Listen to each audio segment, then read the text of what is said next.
이렇게 아무래도 이제 아이들을 데리고 여행을 하다 보면 어쩔 수 없이 그런 테마파크 같은 데를 이렇게 한번 이제 들릴 수밖에 없는 것 같아요. 예, 이렇게 이제 가게 되는 것 같은데, 지난번에 이제 오키나와를 갔을 때 그거 보니까 그 지역의 특산품 중에 하나가 파인애플이래요. 그래서 그 동네에 파인애플 파크가 있는 거예요. 그래서 아이들도 있고 하니까 이제 그 파인애플 파크를 갔습니다. 갔는데 보니까 뭐 내용들이 어떤 거냐면 사실은 5만 가지가 있어요. 5만 가지가. 온실에 파인애플도 심어져 있고 꽃도 심어져 있고 또 다른 열대 과일 나무들도 심어져 있고 뭐 막 있어요. 그리고 심지어 이제 아이들이 좋아하는 요소들을 많이 넣어야 되니까 또 뭐가 있어요? 공룡도 있어요. 공룡도 막 움직여요. 공룡이 말하면서 움직이는 공룡도 거기에 있어요.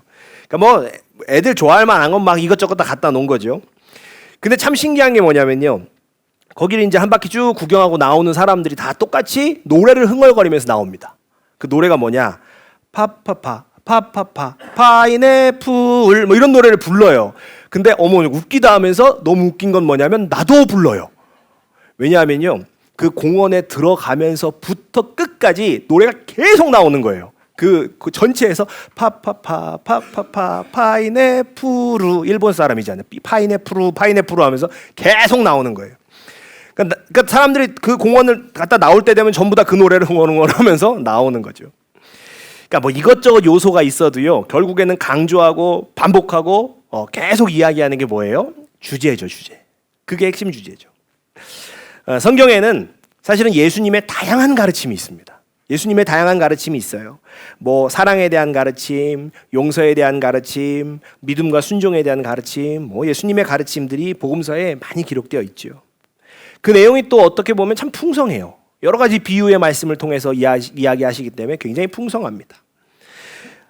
그런데 이 풍성한 예수님의 가르침 중에 그러면 핵심 주제는 뭐냐? 예수님께서 가장 그 중심에 두시고 하신 가르침은 무엇이냐라고 하면, 예수님께서 반복해서 강조해서 말씀하시는 게 뭔지를 찾으면 이제 그게 뭔지 알 수 있는 거죠. 그게 바로 뭘까요? 하나님의 나라예요. 하나님의 나라. 예수님께서는 공생애를 시작하시면서부터 뭐라고 말씀하십니까? 회개하라, 천국이 가까이 왔느니라. 또 비유로 말씀하실 때도 뭐라고 많이 말씀하셨어요? 천국은 마치.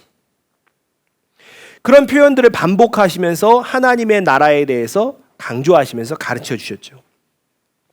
특별히 마태복음을 보면요, 천국이라는 단어가 30번 이상이 반복해서 나와요.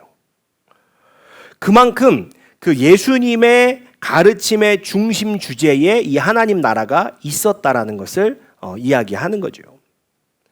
또 사도행전 1장을 보면요, 예수님께서 부활하신 이후에 40일 동안 제자들과 무엇을 하셨다라고 이렇게 기록이 되어 있어요. 근데 무엇을 하셨다라고 얘기하냐? 뭐 예수님과 제자들이 함께 있으면서 40일 동안 뭔가를 가르치셨을 건데, 사실은 뭐 다양한 걸 가르치실 수 있었을 텐데 사도행전은 뭐라고 기록하냐면 주님께서 제자들에게 하나님 나라에 관하여 말씀하셨다라고 기록을 해요.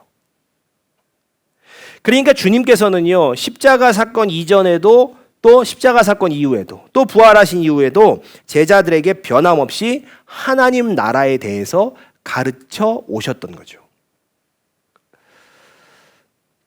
그만큼 어떤 것을 상징합니까? 예수님께서는요, 제자들이 하나님 나라에 대해서 잘 알고 있기를 원하셨던 거죠.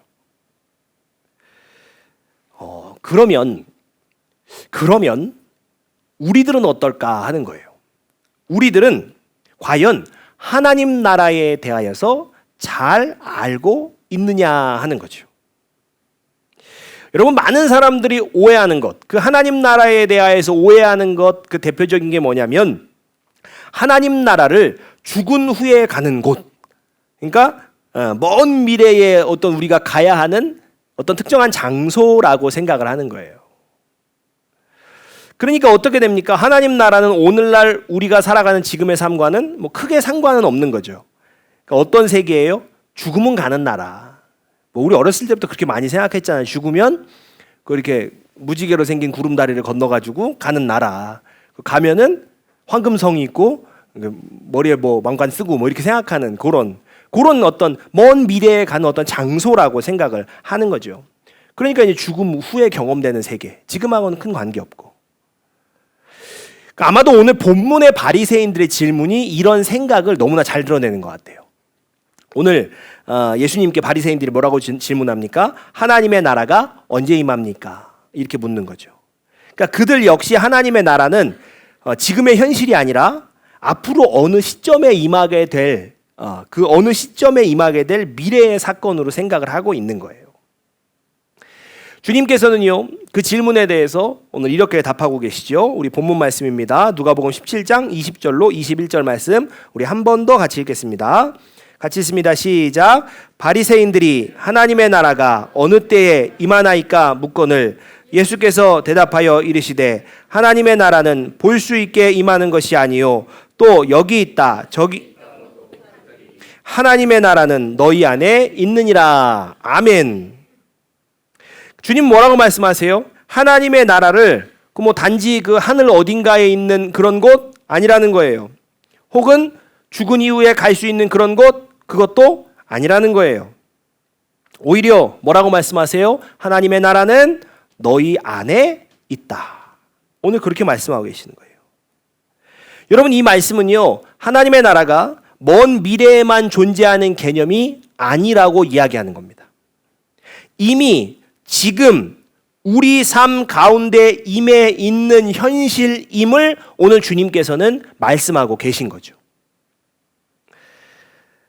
따라서 오늘 우리는요, 이 말씀을 통해서 기독교가 말하는 하나님의 나라, 기독교, 그러니까 우리 교회가 결코 내세지향적이거나 내세에만 바라보고 있는 종교가 아니라는 것을 여러분 명확히 아셔야 돼요. 우리 신앙은요, 우리의 이 신앙이라는 것은 죽은 이후에야 비로소 평안을 누리는 그런 거, 거기에 죽은 이후에는 평안해지는 것, 거기에 머무는 신앙이 아니라는 거예요. 여러분, 예수님께서 하신 말씀들을 자세히 살펴보면요, 우리가 죽은 이후에야 어떤 행복을 누리고 평안을 누리는 거다, 그게 아니라는 것이 명확해져요. 여러분, 누가복음 4장 18절로 21절 말씀을 우리 같이 한번 읽어보도록 하겠습니다. 자, 우리 같이 읽습니다. 시작. 주의 성령이 내게 임하셨으니 이는 가난한 자에게 복음을 전하게 하시려고 내게 기름을 부으시고 나를 보내사 포로된 자에게 자유를, 눈먼 자에게 다시 보게 함을 전파하며 눌린 자를 자유롭게 하고 주의 은혜의 해를 전파하게 하려 하심이라 하였더라. 책을 덮어 그 맡은 자에게 주시고 앉으시니 회당에 있는 자들이 다시 주목하여 보더라. 이에 예수께서 그들에게 말씀하시되 이 글이 오늘 너희 귀에 응하였느니라 하시니. 아멘. 이 말씀은 주님께서 이사야서에 기록된 말씀을 선포하신 거예요. 포로된 자가 자유를 얻고 눈먼 자가 다시 보게 되고 눌린 자가 자유롭게 된다는 이 약속의 말씀을 회당에서 주님이 읽어주신 거죠. 그리고 주님께서 이 말씀에 대해서 이렇게 해석해 주고 계시는 거예요. 이 글이 오늘 너희의 귀에 응하였느니라. 포로된 자가 자유를 얻을 때가 언제예요? 죽은 이후입니까? 아니라는 거예요. 눌린 자가 자유케 되는 때가 죽고 나서인가요? 아니라는 거예요. 주님 오늘 뭐라고 말씀하세요? 오늘이라고, 지금이라고 말씀하시는 거예요. 포로된 자, 눌린 자, 그들이 자유케 되는 것이 바로 오늘. 여러분, 포로된 자가 자유케 되고 눌린 자가 자유케 된다는 것은 뭐예요? 영적인 거, 정신적인 거, 육체적인 거, 이건 모든 것을 다 포함하는 얘기입니다. 그러니까 주님의 이 전인적인 치유의 사건이 먼 훗날이 아니라 언제라는 거예요? 바로 지금 우리의 삶 가운데서 이루어진다라고 주님은 선언하고 계신 겁니다. 여러분, 포로된 자가 자유를 얻고 눌린 자가 자유롭게 되는 하나님의 나라의 역사, 그 역사가 지금 이 자리에서 우리의 삶 속에서 실제로 여러분 일어난다라고 주님은 선포하시는 거예요. 예수님뿐만 아닙니다. 예수님만 그렇게 가르치신 게 아니에요. 여러분, 그 사도 바울 또한 예수님이 돌아가신 이후에 사도 바울의 그 복음의 가르침을 보면 기독교가 어떤 죽음 이후의 종교 이런 식으로 사도 바울이 설명하고 있지 않아요. 바울이 전한 복음에서도 또한 지금을 이야기를 합니다. 여러분 에베소서 1장 3절이에요. 자, 같이 읽겠습니다. 시작.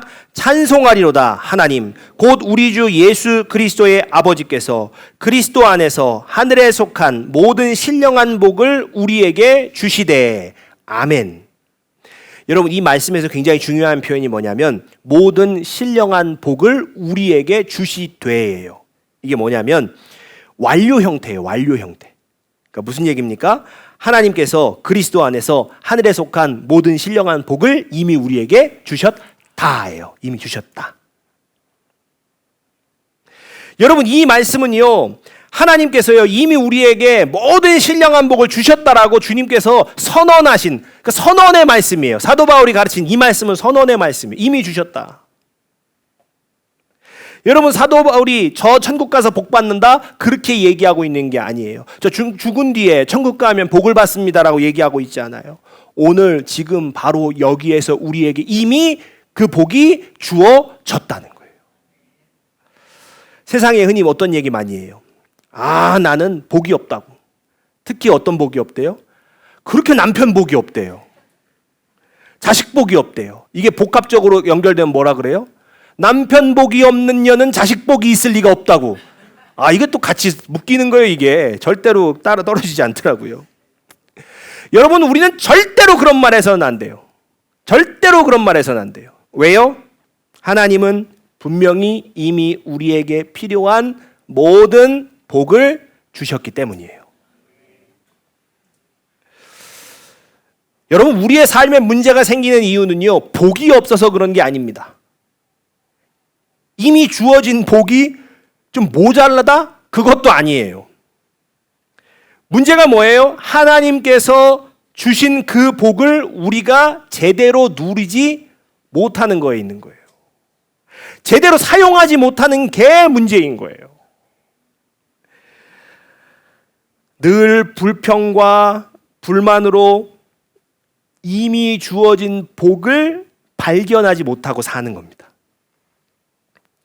여러분 불평과 불만, 부족한 점만 골라서 보고 말하는 사람은요 사실은 스스로 삶을 지옥으로 막 몰아붙이는 거예요. 지옥을 한번 상상해 보십시오. 지옥. 거기에 무슨 감사할 게 있겠어요? 아름다운 게 있겠습니까?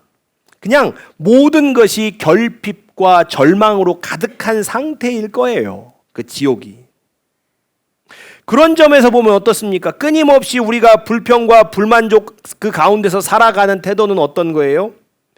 이미 받은 복을 누리는 삶이 아니라 우리의 현실을 스스로 막 지옥처럼 만들어 가는 거죠. 근데 이제 정말로 이렇게 사실은 내가 스스로 나의 삶을 그 지옥으로 만들어 가는 것은 모르고 우리가 뭐라고 이야기합니까?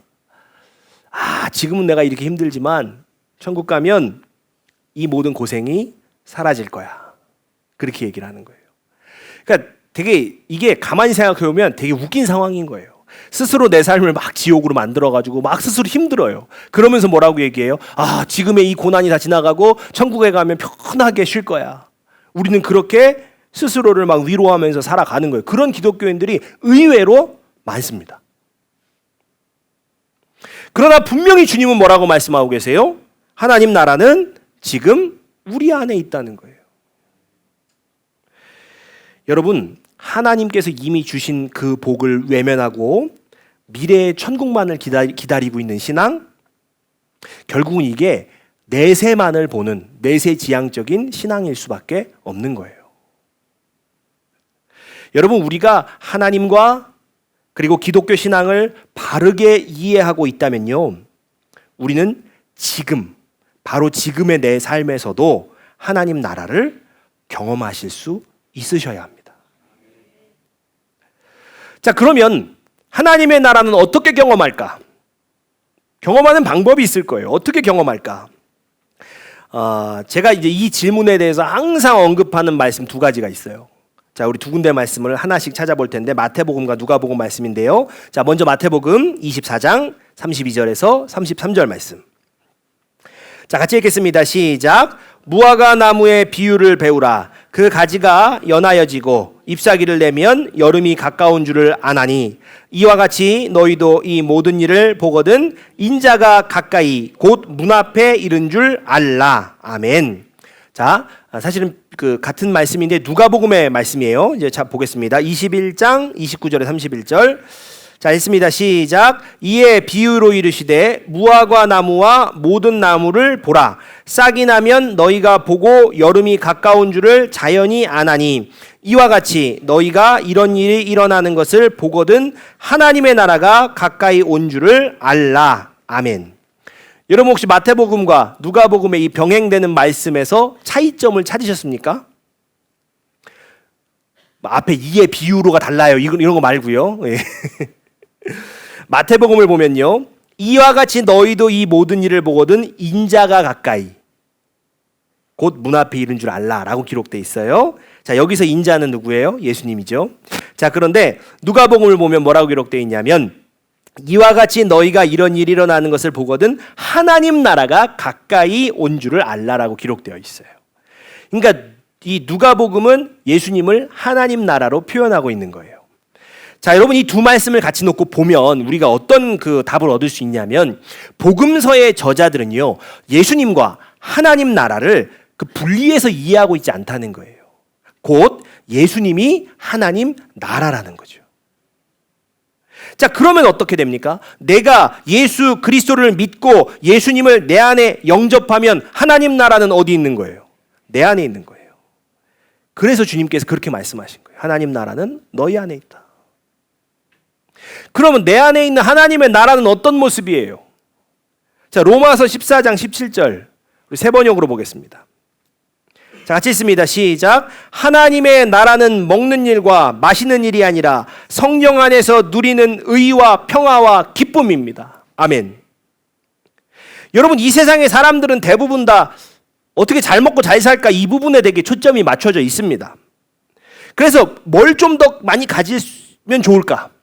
어떻게 하면 더 좀 편안해질까? 이런 데에 마음을 많이 쏟죠. 그러나 하나님의 나라는 그것에 매여 있는 나라가 아니라는 거예요. 하나님의 나라는 먹고 마시는 문제, 즉 눈에 보이는 조건과 환경에 의해 결정되는 삶이 아니라는 거예요. 그럼 하나님 나라는 어떤 것이에요?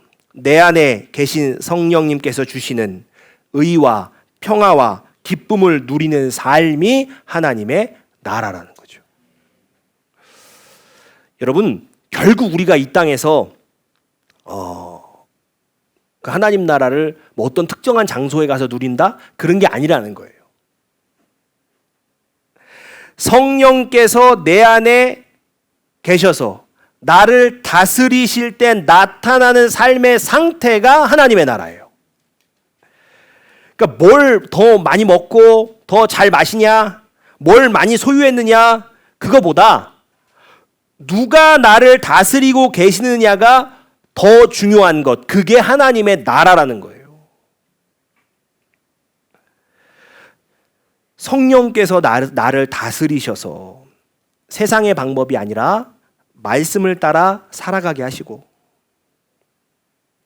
자, 성령께서 나를 다스리셔서 미움과 분노를 버리고 사랑으로 우리가 반응하게 하시고 두려움에 붙잡히지 아니하고 담대함으로 나가게 하시는 그 상태, 성령께서 나를 다스리셔서 앞이 보이지 않는 순간에도 낙심에 머물지 않고 소망을 품게 하시고 어려운 환경 속에서도 은혜를 발견하게 하시고 기쁨으로 살아가게 하시는 그 삶의 상태, 하나님 나라는요, 이처럼 내 삶의 모든 순간 속에서 성령님의 통치가 이루어지는 그 자리인 거예요. 그러므로 우리가 예수 그리스도를 구주로 영접하고 성령님의 인도하심을 따라 살아가는 사람이라면 지금 이 땅에서 하나님 나라를 살아가고 있는 사람인 거예요. 그러나 반대로요, 육신의 정욕에 이끌려 살아간다, 육신의 정욕만 붙잡고 살아간다면 지금 내 삶에서 하나님 나라는 결코 경험할 수 없는 나라인 거예요. 여러분, 우리가 먹고 마시는 그것, 눈에 보이는 조건, 거기에 인생의 모든 것이 다 묶여버리게 되면요, 우리는 끝나지 않는 불안과 염려와 어떤 불만족 속에서 끊임없이 살아갈 수밖에 없어요. 수시로 우리의 마음이 요동칠 수밖에 없습니다. 조금만 부족해요? 낙심하죠. 눈에 보이는 세상이라는 것, 그 조건이라는 것을 수시로 변합니다. 그래서 결국은 만족이라는 게 없어요. 영원히 만족할 수가 없어요. 그 결과가 뭐예요? 평안이 사라지는 거예요. 마음에는 늘 조급함이 자리 잡죠. 긴장이 자리 잡게 되는 거예요. 그런데 하나님 나라는 그런 것, 그런 눈에 보이는 조건과 환경에 매여 있는 나라가 아니라는 거예요. 여러분, 결국은요, 무엇이 나를 다스리고 있느냐, 그것에 따라서 내가 어떤 나라에 사는지가 결정되는 거예요. 여러분, 성령의 통치 안에 살아가는 사람들은요, 그러니까 성령의 통치 안에 살아가는 사람들은 그 시선이라는 것이 사람들에게 향하는 것이 아니라 내 안을 향하게 돼 있어요. 내 안을 보게 돼요. 그래서 어느 순간부터 외부의 환경, 그게 아니라 하나님 앞에서 내 마음과 삶이 어떻게 변화하고 있는가에 집중하게 되는 거예요. 그래서 이렇게 성령 안에 살아가는 사람들은요, 성령이 통치하는 사람들은 집값이 오르는가, 이게 집값이 내리는가는 큰 관심이 없어요. 네. 이게 지금 보유세가 어떻게 되고 양도세가 어떻게 되는가는 사실 이게 큰 관심 바뀌게 되는 거예요. 도리어 어디에 관심이 돼요? 내가 어떻게 하면 더 짜증을 좀 덜 낼까? 내가 어떻게 하면 더 온유한 마음을 가질까? 그리스도인으로 어떻게 하면 더 성숙해질 수 있을까? 거기에 마음이 쏠리는 거죠. 여러분, 사실 성령님께서는요, 내가 어떻게 하면 더 잘 먹고 잘 살고 뭐 더 좋은 것 마시고 어떻게 하면 더 많이 소유할까, 막 이런 것에 대해서 고민을 많이 우리가 하고 있을 때에 대해서는요, 그 침묵하세요. 별로 성령님은 거기에 대해서는 침묵하시는 거죠. 그런데 내가 그리스도인으로서 어떻게 하면 성숙해질까? 어떻게 하면 그리스도인의 마음을 품을까? 내가 어떻게 더 좋은 그리스도인이 될까 막 고민하면요, 성령님은 반드시 응답하세요. 반드시 도와주세요. 그래서 결국 그 사람은 변화되는 거예요. 내면이 점점 더 의와 평화와 기쁨으로 채워지는 사람으로서 성장하는 거죠. 그러면서 이 땅에서도 하나님 나라를 누리는 사람으로서 그렇게 살아가게 되는 겁니다. 반면에 육신의 정욕을 따라서 살아가는 사람은 어떻습니까? 끊임없이 외부의 시선에 마음을 빼앗길 수밖에 없죠. 그 환경에 막 시선을 막 빼앗길 수밖에 없습니다. 고민이 뭐예요? 어떻게 하면 더 많이 가질까? 어떻게 하면 더 많이 올라갈까? 어떻게 하면 더 많이 인정받을 수 있을까? 이게 고민이에요. 내가 진짜 어떤 사람인가, 내 내면은 어떤 사람인가, 여기에는 별로 관심이 없어요. 그냥 외부의 조건으로 보이는 내 포장지, 그 포장지에 엄청나게 관심이 있는 거죠. 여러분, 그 포장지로부터 자유하지 않는 한 이 땅에서 진정한 하나님 나라를 누릴 수는 사실은 없어요. 여러분, 지금 어떤 나라에 살고 계세요? 지금 어떤 나라에 살고 계십니까? 여러분의 삶을 누가 도대체 인도하고 있습니까? 이 땅에서 살아가는 동안에는 이 육신의 정욕으로부터 내가 지배를 받고 육신의 정욕의 다스림을 받다가, 그리고 죽은 뒤에는 내가 하나님 나라에 가서 거기 가서 그때는 하나님의 통치 아래 있으면 된다? 여러분 혹시 그렇게 생각하십니까? 이 땅에서는 그냥 내 정욕을 따라서 그 인도하심 따라 살아가다가 죽음 다음에는 이제 하나님 나라 가면 된다라고 그렇게 생각하는 건 아니세요? 여러분, 하나님의 나라는 먼 미래의 약속이기 이전에 지금 우리의 삶 속에서 경험되어야 하는 현실이기도 한 거예요. 가만히 생각해 보십시오. 오늘은 내 삶의 주인이 성령님이 아니신데, 근데 죽은 뒤에는 성령님이 내 삶의 주인이 되실 수 있을까요? 갑자기? 그게 될까요, 여러분?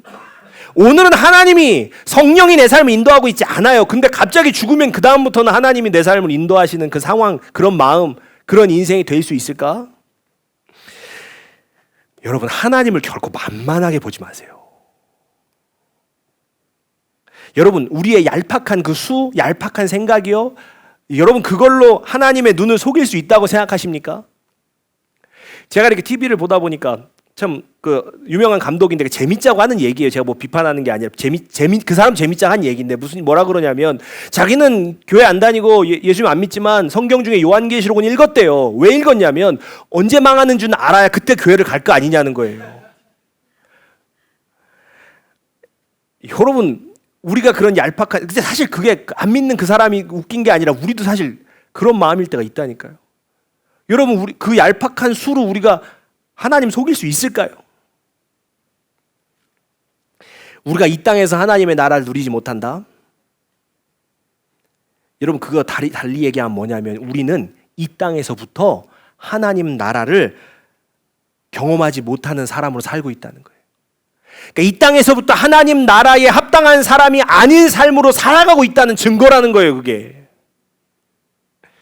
여러분, 우리가 이 사실을 좀 두려워할 줄 알아야 돼요.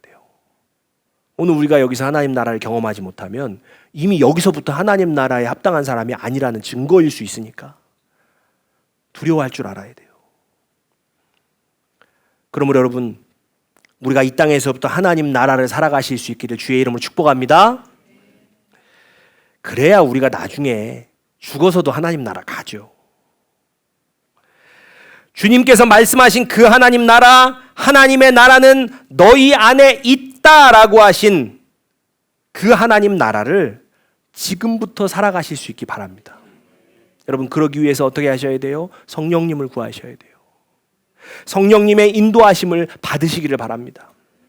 내가 성령님의 인도하심을 따라 살아간다면 이 땅 어디에 있든지 그 곳 바로 거기가 하나님 나라예요. 여러분, 오늘 종려주일이죠. 여러분, 예수님께서 예루살렘에 입성하실 때 많은 사람들은요, 하나님 나라가 온 줄 알았어요. 근데 그 하나님 나라, 그 내 왕은 뭐예요? 다 육신의 정욕으로 부르짖었던 왕이에요. 호산나 다윗의 자손이요, 다 육신의 정욕으로 찾던 왕이었어요. 여러분, 오늘 우리의 갈망은 진짜 참된 하나님 나라를 향한 갈망이시기를 주의 이름으로 축복합니다. 여러분의 삶이 성령의 통치 아래 놓여서 날마다 의와 평화와 기쁨으로 충만해지시는 하나님 나라의 삶이 되시길 주의 이름으로 축복합니다. 찬양하고 기도하겠습니다.